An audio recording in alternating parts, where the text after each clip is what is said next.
नमस्कार, हिमाचल समाचार में आपका स्वागत है। आज के मुख्य समाचार। विधानसभा का बजट सत्र शिमला में आरंभ। मुख्यमंत्री ने सदन में दिए महत्वपूर्ण प्रश्नों के उत्तर। मुख्यमंत्री ने विधानसभा परिसर में पत्रकारों से की अनौपचारिक बातचीत। और अब समाचार विस्तार से। आज मुख्यमंत्री ठाकुर सुखविंदर सिंह सुक्खू का बजट सत्र के लिए विधानसभा पहुंचने पर संसदीय कार्य मंत्री श्री हर्षवर्धन चौहान ने स्वागत किया। विधानसभा सदन में मुख्यमंत्री ने कई महत्वपूर्ण प्रश्नों के उत्तर दिए। ओडीआई सूची में शामिल अधिकारियों व कर्मचारियों को सेवा विस्तार या सेवा में पुनर्नियुक्ति का लाभ दिया जा रहा है से संबंधित पूछे गए एक प्रश्न के उत्तर में मुख्यमंत्री ने कहा, माननीय सदस्य ने कुछ बातें सामने लाई है। मैं आश्वासन नहीं देता हूं, मैं आज कार्रवाई कर देता हूं। इनको जितने भी ओडीआई में उनको तुरंत प्रभाव से हटा दिया जाएगा। माता श्री चिंतपूर्णी मंदिर ट्रस्ट द्वारा यात्रियों की सुविधा हेतु गगरेट पंजाब बॉर्डर से लेकर माता श्री चिंतपूर्णी तक स्ट्रीट लाइटें लगाने से संबंधित पूछे गए एक प्रश्न के उत्तर में मुख्यमंत्री ने कहा, माननीय सदस्य ने चिंतपूर्णी मंदिर से संबंधित ये बात पूछी है और हाई कोर्ट में उसमें कुछ ऑब्जर्वेशंस लगाई है। मैं माननीय सदस्य को ये आश्वासन देना चाहता हूं कि इस ऑब्जर्वेशंस को हम ठीक करवाएंगे और हम पहले जो प्रथा चली आई है उस पर अब आगे हम उस प्रथा को बढ़ाने की दिशा में आगे विचार करेंगे। मुख्यमंत्री ठाकुर सुखविंदर सिंह सुक्खू 21 मार्च 2026 को सुबह 11 बजे विधानसभा में वित्तीय वर्ष 2026-27 के लिए बजट अनुमान प्रस्तुत करेंगे। विधानसभा परिसर में पत्रकारों से अनौपचारिक बातचीत करते हुए मुख्यमंत्री ठाकुर सुखविंदर सिंह सुक्खू ने कहा, जो आज लिस्ट में विधानसभा में जो क्वेश्चन की लिस्ट में थे जो पिछले कई सालों से चल रहे थे, उनको मैंने कहा कि तुरंत प्रभाव से जो लिस्ट सबमिट की गई है उनको हटा दीजिए। तो उस पर एक्शन के लिए मैंने अधिकारी को दिशा निर्देश दे दिए। आज या शाम तक उस पर एक्शन होगा।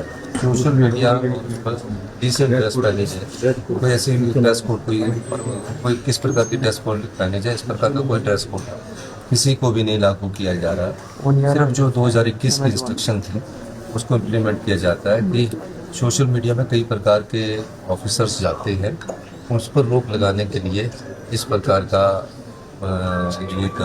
नोटिफिकेशन की गई है ताकि जो सोशल मीडिया पर जो ऑफिसर्स जा रहे हैं वो सोशल मीडिया में ना जाए और जिसने जो ड्रेस पहननी वो पहने। जिससे ड्रेस जो भी पहनना चाहता है, जो भी देश में ड्रेस तरीके का है उसमें कोई रोक नहीं सकता। प्राकृतिक खेती पिछले वर्ष से स्टार्ट हुई तो 90 रुपये किलो के हिसाब से लोगों को भी पता लगा। उन्होंने उन चीज़ों को कहा जिसमें हम किसानों के हाथ में पैसा देने की कोशिश कर रहे हैं और किसानों को कह रहे हैं कि जो प्राकृतिक रूप से गेहूँ उगाया जाएगा, ये सब पिछले वर्ष की योजनाएं हैं। एक वर्ष बाद फसल आती है तो उतने ही चीज़ें की जाएगी। तो निश्चित तौर पर इस जब व्यवस्था परिवर्तन इस क्षेत्र में कृषि के में होगा तो निश्चित रूप से आने वाले समय में 4 साल 5 सालों में ये इससे आय के साधन किसानों के बढ़ेंगे। अब उन चीज़ों को कहना कि हिमकेयर में हमने 1000 करोड़ दिया, इनके समय कितना था? 350 करोड़ था। हमने सहारा में 202 करोड़ दिया। इनकी प्रोग्राम जो अच्छी योजना है उसमें पैसा तो हमारी सरकार ने दिया, गिना रहे थे कि हमने स्टार्ट की। इसी तरह हम जो हमारी योजनाएं अभी चली है इसका लाभ सीधा किसानों को हो रहा है, इसका फायदा उनको होगा। पत्रकारों द्वारा पूछे गए एक अन्य प्रश्न के उत्तर में मुख्यमंत्री ने कहा, राजनीतिक में ना राजनीतिक तरीका अपनाने का एक तरीका होता है। खबर कैसे बने खबर कैसे बने तो आंकड़े तो उन्होंने गलत रखे। हमारे समय में 40 करोड़ गया, वो भी उन्होंने आपके सामने रखा। फिर ये भी बोले कि मैं तो मुख्यमंत्री हूँ, मैं जानता हूँ कि ऐसे कोई पुलिस वाला नहीं आ सकता, वो भी उन्होंने गलत कहा। फिर तीसरी बात उन्होंने गलत सहारा योजना की गलत कह दी। तो ये ना स्टैंडिंग लैंग्वेज होती है। अब वो उनको दिखता है कि क्योंकि विडम्बना ये है कि भारतीय जनता पार्टी 5 गुटों में बटी हुई है और उसके कारण जयराम ठाकुर जी को जो उनके गुट के कुछ एमएलए उनके साथ चल रहे हैं वो कहीं खिसक ना जाए, तो वो हमेशा हर दिन ये साबित करने की कोशिश करते हैं कि इस प्रदेश में मैं ही विपक्ष एक नेता हूँ जो सरकार के खिलाफ बोलता हूँ। क्योंकि इनके जो दूसरे गुट के लोग हैं दिल्ली में जाके दिल्ली में केंद्रीय नेताओं को ये बोलते हैं कि जी वहाँ विपक्ष कुछ नहीं कर पा रहा। अब कर इसलिए नहीं पा रहा क्योंकि ये आपस में 5 गुटों में बटे हुए। जयराम जी अपनी कुर्सी बचाने में लगे हुए। जयराम जी को आप भी देखते हैं कि वो हट से ऊपर खड़े हो जाते हैं, छोटी छोटी बात पर खड़े हो जाते हैं। उन्हें गुस्सा नहीं करना चाहिए, उन्हें अपने स्वभाव को शांत रखना चाहिए। पॉलिटिक्स में ग्रुप चलते हैं, 4 हो या 5 गुट है, उन्हें 5 उसमें तनाव नहीं आना चाहिए और इस तरह भी तनावग्रसित रहकर राजनीति नहीं चलती। तो मैं ये कहना चाहता हूँ कि जयराम ठाकुर जी जो है वो सिर्फ अपना विधायक दल के नेता पद को बचाने के लिए जोर जोर से बोलकर और बात काटकर अपनी बात को प्रकाशन के माध्यम से आगे लाना चाहते हैं, चाहे वो पत्रकारिता का माध्यम है चाहे सोशल मीडिया का माध्यम। 1000 करोड़ रुपए के खाली पड़े सरकारी भवनों व आरडीजी से संबंधित पूछे गए एक प्रश्न के उत्तर में मुख्यमंत्री ने कहा, 1000 करोड़ रुपए की खाली बिल्डिंगें जयराम ठाकुर जी ने अपने ठेकेदार मित्रों को मदद करने के लिए पहुंचाई। 1000 करोड़ की तो वो बिल्डिंगें जो अभी जानकारी में आई है, जो बड़ी बड़ी बिल्डिंगें बना दी ऐसी जगह पर जहां उसका उपयोग कहाँ किया जाए। या तो हॉस्पिटल में पैसा लगाते जैसे कि हमने मेडिकल कॉलेज में पैसा लगाया। ये बड़ी बिल्डिंगें बनाई क्यों है? अब 50-50 करोड़ की छतरी में एक बिल्डिंग है 50 करोड़ की, जिसमें 32 बच्चे ITI की, फिर 32 बच्चों को आप स्कॉलरशिप 5,000 रुपए का स्टाइपेंड देकर किसी डिस्ट्रिक्ट ITI में दाखिल करवा दो। तो जो गवर्नेंस का मॉडल पिछली भारतीय जनता पार्टी की सरकार का था वो लुटाने का था। हमारा जो मॉडल है, ना तो हम प्रदेश की संपदा को लूटेंगे ना ही लूटने देंगे, ये हमारा मॉडल है। और इसीलिए हम जो योजनाएं ला रहे हैं, चाहे शिक्षा क्षेत्र में हम क्रांतिकारी परिवर्तन ला रहे हैं, चाहे हेल्थ सेक्टर में हम क्रांतिकारी परिवर्तन ला रहे हैं, चाहे ग्रामीण अर्थव्यवस्था में क्रांतिकारी परिवर्तन ला रहे हैं, चाहे पर्यटन में परिवर्तन ला रहे हैं। ये एक सोच है, ये सोच पहले लानी पड़ेगी, फिर उसके आगे इस कार्य को तेजी से करना पड़ेगा।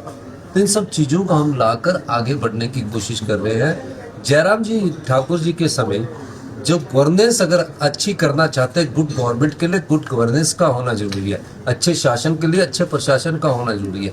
अगर उनका अच्छा प्रशासन होता तो चुनावों से पहले 5000 करोड़ की रेवड़ियां बांटने के बाद भी वो दोबारा सत्ता में नहीं आए। तो मैं गवर्नेंस की बात ये कहना चाहता हूँ कि 70,000 करोड़ के लगभग 48 से 54,000 करोड़ के बीच में उन्हें आरडीजी मिली है और तकरीबन 13 से 16,000 के करीब उनको जीएसटी कंपनसेशन मिला है। जब पूर्व मुख्यमंत्री वीरभद्र सिंह जी सरकार छोड़ के गई थी, उस समय हिमाचल प्रदेश की जो हमारे सरकार पर 48,000 करोड़ रुपए का कर्ज था। अगर 70,000 करोड़ में से वो पूरा 48 करोड़ हजार करोड़ रुपया माफ भी कर देते तो भी उनको 23,000 करोड़ रुपया उनके पास बचता था। हमें कितना मिला 3 साल में? आरडीजी के इन 70,000 करोड़ के मुकाबले में हमें 17,000 करोड़ रुपए मिला। कितना मिला? 17,000 करोड़ मिला। तो 17,000 करोड़ में हमने प्रदेश के सरकारी कर्मचारियों का एरियर भी दिया, 70 साल वालों का पूरा एरियर भी दिया, डीए की किस्तें भी दी। और अब इन्होंने क्या किया? ठीक कहते हैं, जयराम ठाकुर जी ने अगर जाना था केंद्रीय वित्त मंत्री से और होम मिनिस्टर से मिलकर, तो मुझे भी साथ लेकर चलते, मैं तो बोल रहा था।